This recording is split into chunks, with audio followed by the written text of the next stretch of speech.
Welcome to Kodaivo.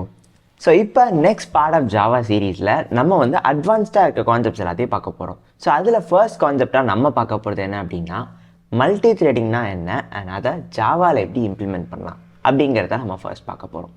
So இப்போ multi த்ரெடிங்னா என்ன, நம்ம ஒரு சரம் எடுத்துக்கலாம். என்ன அப்படின்னா நீங்கள் வந்து ஒரு கேக் ஷாப் ஓன் பண்ணுறீங்க, ஓகே, உங்ககிட்ட கேக் ஆர்டர்ஸ் வருது, நீங்கள் வந்து கேக்கை வந்து பேக் பண்ணணும் அப்படின்னு சொல்லிட்டு இருக்குது.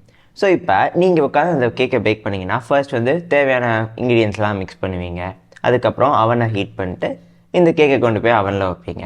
அது ஹீட்டாக வெளில வந்தோன்னா அது மேலே டெக்கரேஷன்ஸ்லாம் பண்ணுவீங்க அண்ட் தென் அதை வந்து விற்றுருவீங்க, ரைட்?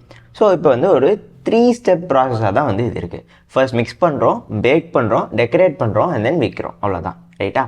ஸோ அப்போ இந்த பேக்கிங் அப்படிங்கிற ப்ராசஸில் ஒரு 3 சின்ன சின்ன டாஸ்க் இருக்குது. அந்த 3 சின்ன சின்ன டாஸ்க்கை பண்ணிங்கன்னா உங்களுக்கு ஒரு கேக் கிடைக்கும் அப்படின்ட்டு இருக்கு இல்லையா?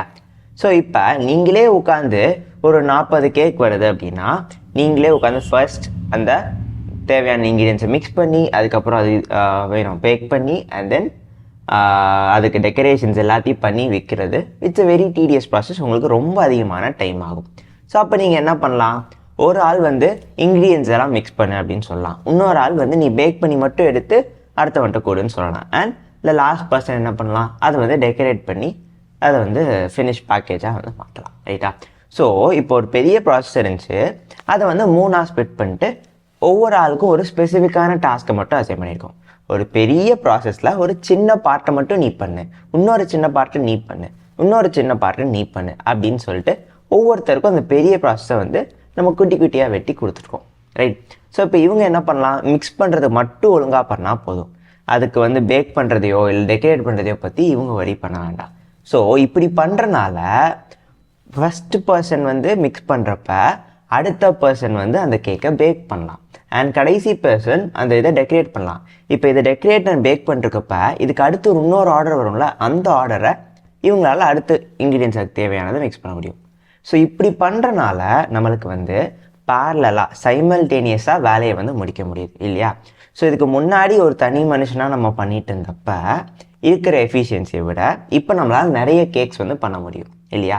ஏன்னா நம்ம வேலையை பிரித்து கொடுத்துருக்கோம் அண்ட் ஒருத்தர் பேக் பண்ணுறப்ப இன்னொரு அடுத்த ஆர்டருக்கு தேவையான இன்க்ரீடியன்ஸை மிக்ஸ் பண்ண ஆரம்பிச்சுவார். ஸோ இந்த மாதிரி ஒவ்வொருத்தரும் வந்து தனித்தனியாக வந்து வேலையை பார்க்குறதுனால நம்மளால் அந்த டோட்டல் ப்ராசஸ் கேக் பேக் பண்ணி அதை விற்கிற அந்த டோட்டல் ப்ராசஸ் வந்து ஃபாஸ்ட்டாக பண்ண முடியுது. ஸோ இதை தான் வந்து நம்ம மல்டி த்ரெடிங் அப்படிங்கிற கான்செப்ட் வச்சு சொல்ல போகிறோம். ஸோ இப்போ இங்கே என்ன அப்படின்னு பார்த்தீங்க அப்படின்னா இந்த கேக் ப்ராசஸில் வந்து அந்த சின்ன சின்ன வேலையாக ஸ்பிட் பண்ண சொல்கிறேன். அந்த ஹோல் ப்ராசஸ் அப்படிங்கிறத நம்ம ப்ராசஸ்ன்னு சொல்கிறோம். அந்த பெரிய ப்ராசஸில் அந்த சின்ன சின்ன சப் யூனிட்ஸ் இருக்கு இல்லையா, நம்ம அந்த மிக்சிங் இன்க்ரீடியன்ஸ் அதுக்கப்புறம் பேக் பண்ணுறது டெக்கரேட் பண்ணுறது இந்த மாதிரி சின்ன சின்ன யூனிட்ஸ் இதை தான் வந்து நம்ம த்ரெட்ஸ்ன்னு சொல்கிறோம், ஓகே? ஸோ அது பெரிய ப்ராசஸில் இருக்க ஒரு சின்ன டாஸ்க் அப்படிங்கிறத நம்ம த்ரெட்னு சொல்கிறோம், ஓகே? ஸோ இப்போ இந்த மாதிரி நம்ம பண்ணுறனால பேரலல் ப்ராசஸிங்கை நம்மளால் பண்ண முடியுதுன்னு சொல்கிறோம். ஸோ ஒருத்தர் மிக்ஸ் பண்ணிருக்கப்போ இன்னொருத்தர் பேக் பண்ண முடியுது அண்ட் இன்னொருத்தர் பேக் பண்ணிருக்கப்போ இன்னொருத்தர் டெக்கரேட் பண்ண முடியுது. ஸோ பேரலாக இது எல்லாமே நடக்குது. ஸோ அப்படி நடக்கிறனால நம்மளுக்கு ஃபாஸ்ட்டாக வந்து அவுட்புட் கிடைக்குங்கிறது தான் இதோட கான்செப்ட். ஸோ இது எங்கே உங்களுக்கு கம்ப்யூட்டரில் யூஸ் ஆகுது அப்படின்னு நீங்கள் ஒரு கேள்வி கேட்கலாம் இல்லையா? ஸோ இதுக்கு முன்னாடி காலத்துலலாம் நம்மளுக்கு CPU அப்படின்னு சொன்னீங்கன்னா அதில் ஒரே ஒரு கோர் தான் இருக்கும். ஆனால் இப்போ உள்ள ஃபோன்ஸ் எடுத்துக்கோங்க இல்லை லேப்டாப் எடுத்துக்கோங்க, 8 கோர் CPU 4 கோர் CPU இந்த மாதிரிலாம் உங்களுக்கு சொல்ல ஆரம்பிச்சிருக்காங்க இல்லையா? ஸோ அந்த மாதிரி நம்பர் ஆஃப் கோர்ஸ் அப்படிங்கிறது இன்க்ரீஸ் ஆகிருக்கு. அதுதான் நம்ம இங்கே வந்து நம்பர் ஆஃப் பர்சன்ஸ்ன்னு வச்சுக்கோங்க. ஸோ எத்தனை ஆட்கள்ங்கிறது இன்க்ரீஸ் ஆனனால நம்மளால் என்ன சொல்ல முடிஞ்சுது, நீ வந்து இந்த மிக்சிங்கிற வேலையை மட்டும் பார்த்துக்கோ, நீ வந்து பேக் பண்ணுற வேலையை மட்டும் பார்த்துக்கோன்னு பிரித்து கொடுக்க முடிஞ்சுது. அப்படி பிரித்து கொடுக்க முடிஞ்சனால நம்மளோட அவுட்புட் எஃபிஷியன்சி வந்து ஃபாஸ்ட் ஆச்சு அண்ட் இன்க்ரீஸ் ஆச்சுன்னு சொல்கிறோம் இல்லையா? அதே மாதிரி தான் இந்த கோர்ஸ் இருக்கும். நம்ம வந்து ஒரு வேலையை எடுத்து அதோட சின்ன பார்ட்டை நீ முதல்ல பண்ணு அண்ட் நீ முதல்ல பண்ணு, இந்த மாதிரி பிரித்து கொடுக்கறனால நம்மளால் அவுட்புட்டை ஃபாஸ்ட்டாக கொண்டு வர முடியுது. இதே தான் இந்த CPUலையும் நடக்குது, ஓகே? ஸோ இப்போ ஃபார் எக்ஸாம்பிள் ஒரு வேர்ட் அப்ளிகேஷன் எடுத்துக்கோங்க. இது வந்து ஒரு ப்ராசஸ், நீங்கள் வந்து ஒரு எஸ்ஏ எழுத போகிறீங்கிற ஒரு ப்ராசஸ் எடுத்துக்கலாம். ஸோ இப்போ இந்த ப்ராசஸில் வேர்ட் அப்படிங்கிறது நம்ம ப்ராசஸில் ஒரு எஸ்ஏயை டைப் பண்ணுறோம்.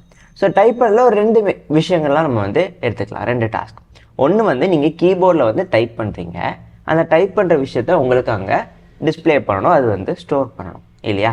ஸோ இப்போ ஃபார் எக்ஸாம்பிள் கோடையோவுக்கு சப்ஸ்கிரைப் பண்ணுங்கள் அப்படின்னு நீங்கள் எழுதுறீங்க அப்படின்னா அந்த டெக்ஸ்ட் வந்து நம்மளுக்கு இங்கே டிஸ்பிளே ஆகும். கரெக்டாக? ஸோ இது மட்டும் இல்லாமல் இப்போ நம்ம சப்ஸ்கிரைபுக்கு பதிலாக ஏதோ ஒரு ஸ்பெல்லிங் வந்து தப்பாக அடிச்சிட்டோன்னு வச்சுக்கோங்க. நம்மளுக்கு வேர்டு என்ன பண்ணும், சப்ஸ்கிரைப் அப்படிங்கிற ஸ்பெல்லிங் இங்கே தப்பாக இருக்குன்னு சொல்லிட்டு ரெட் கலரில் அண்டர்லைன் பண்ணி காமிக்கும் இல்லையா?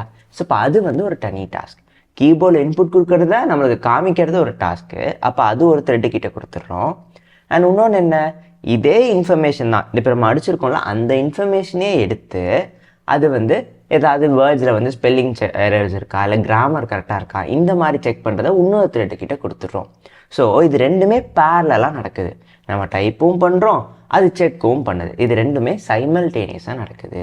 ஸோ இதை வந்து நம்ம த்ரெட்ஸ் கிட்ட அசைன் பண்ணுறதுனால ரெண்டுமே நம்மளால் சைமல்டேனியஸாக பண்ண முடியுது. ஸோ பேரலல் ப்ராசஸிங்கை வந்து நம்ம இங்கே கொண்டு வந்திருக்கோம்.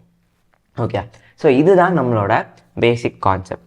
இதில் இன்னொரு விஷயம் நம்ம தெரிஞ்சுக்கணும். இந்த ப்ராசஸ் ரெண்டையும் சைமல்டேனியஸாக ரன் பண்ணுவோம். ஃபார் எக்ஸாம்பிள், நீங்கள் வந்து பாட்டை கேட்டுகிட்டே வேர்டில் வந்து டைப் பண்ணலாம். ஸோ இப்போ பாட்டு கேட்குறதுங்கிறது ஒரு தனி ஆப், ஸ்பாட்டிஃபை எடுத்துக்கோங்க. இல்லை நீங்கள் வந்து எழுதுறது அப்படிங்கிறது ஒரு வேர்டில் டைப் பண்ணுறதுங்கிறது ஒரு தனி ப்ராசஸ். ஸோ ரெண்டுமே தனித்தனி ப்ராசஸ். ஸோ ரெண்டு தனி ப்ராசஸ் அப்படின்னா அது ரெண்டுக்கும் மெமரி வேறு. ஸ்பாட்டிஃபை ப்ளே பண்ணுறது நெட்லேருந்து சாங் எடுத்து அதை வந்து நம்மளுக்கு ஸ்ட்ரீம் பண்ணி ப்ளே பண்ணுது இல்லையா? ஸோ அதில் இருக்க ப்ராசஸ் அண்ட் அதில் இருக்க த்ரெட்ஸ் எல்லாமே தனி. அண்ட் நம்மளோட வேர்டில் இருக்க த்ரெட்ஸ் பார்த்திங்கன்னா நம்மளுக்கு இன்புட்டை வாங்கி பிரிண்ட் பண்ணுறது அண்ட் தென் நம்மளோட ஸ்பெல் செக் பண்ணுறது அப்படின்னு சொல்கிறோம். ஸோ அப்போ இதில் இருக்க த்ரெட்ஸும் தனி, இதில் இருக்க ப்ராசஸே தனி. ஸோ இது ரெண்டும் டேட்டா எதையுமே நம்மளுக்கு ஷேர் பண்ணல. ஸ்பாட்டிஃபை தனியாக ஒர்க் பண்ணுது, இந்த வேர்டு அப்படிங்கிறது தனியாக ஒர்க் பண்ணுது. ஆனால் இந்த வேர்டுக்குள்ளே இருக்கிற ரெண்டு த்ரெட்ஸை எடுத்துக்கோங்களேன். நம்மளுக்கு ஒன்று டைப் பண்ணுற இன்ஃபர்மேஷனை அங்கே காமிக்குது அண்ட் அதே இன்ஃபர்மேஷனை தான் நம்ம செக் பண்ணதுக்கு யூஸ் பண்ணுறோம்.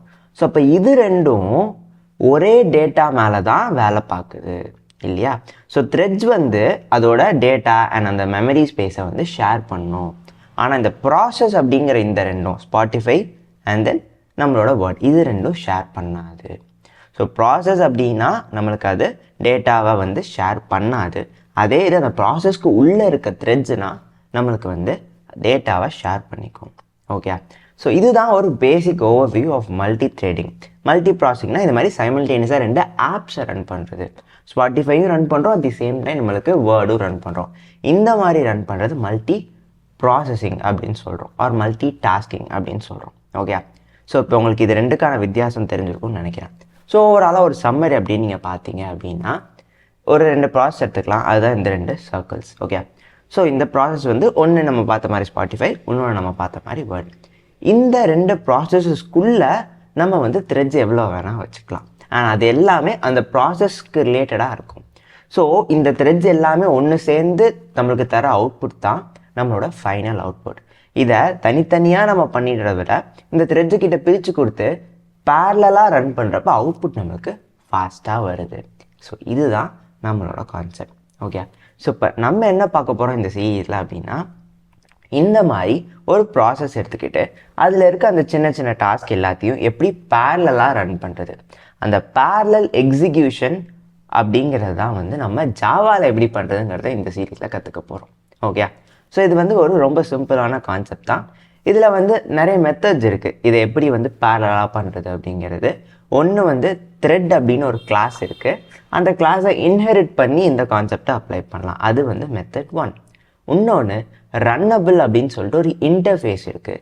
அண்ட் அந்த இன்டர்ஃபேஸை வந்து நம்ம இம்ப்ளிமெண்ட் பண்ணியும் இந்த மல்டி த்ரெடிங் அப்படிங்கிற கான்செப்டை நம்மளால் பண்ண முடியும். ஸோ இப்போ இந்த ரெண்டு மெத்தட்ஸை தான் வந்து நம்ம அடுத்த எபிசோட்ஸில் வந்து பார்ப்போம். அண்ட் நீங்கள் வந்து இன்கேஸ் உங்களுக்கு இந்த கிளாஸ் இன்ஹெரிட் பண்ணுறது எப்படி, இல்லை அந்த இன்டர்ஃபேஸ்னால் என்ன, இதில் ஏதாவது டவுட்ஸ் இருந்துச்சுன்னா ஆல்ரெடி ஊப்ஸ்க்கான சீரீஸ் வந்து எங்களோட சேனலில் இருக்குது. அண்ட் நீங்கள் போய் அதை கண்டிப்பாக செக் பண்ணி பார்க்கலாம். ஸோ அதை பார்த்துட்டு வந்தால் தான் கண்டிப்பாக இதை உங்களுக்கு ஃபுல்லாக புரிஞ்சுக்க முடியும். ஸோ அதனால இதோட ப்ரீ ரெக்வசிட் அந்த கோர்ஸ்னால் நீங்கள் அதில் இருக்க concepts, classes, inheritance and then இந்த மாதிரி இன்டர்ஃபேஸ் அப்படிங்கிறத படிச்சுட்டு வந்தால் தான் உங்களுக்கு இது ஈஸியாக புரியும். ஓகே, ஸோ நெக்ஸ்ட் எபிசோடில் எப்படி ஒரு த்ரெட் கிளாஸை வந்து நம்ம எக்ஸ்டெண்ட் பண்ணி, அதாவது இன்ஹெரிட் பண்ணி இந்த மாதிரி பேரலாக வந்து டாஸ்க்கை வந்து ரன் பண்ணலாம் அப்படிங்கிறத நெக்ஸ்ட் எபிசோடாக நம்ம பார்க்கலாம். So until then it's bye from Siva.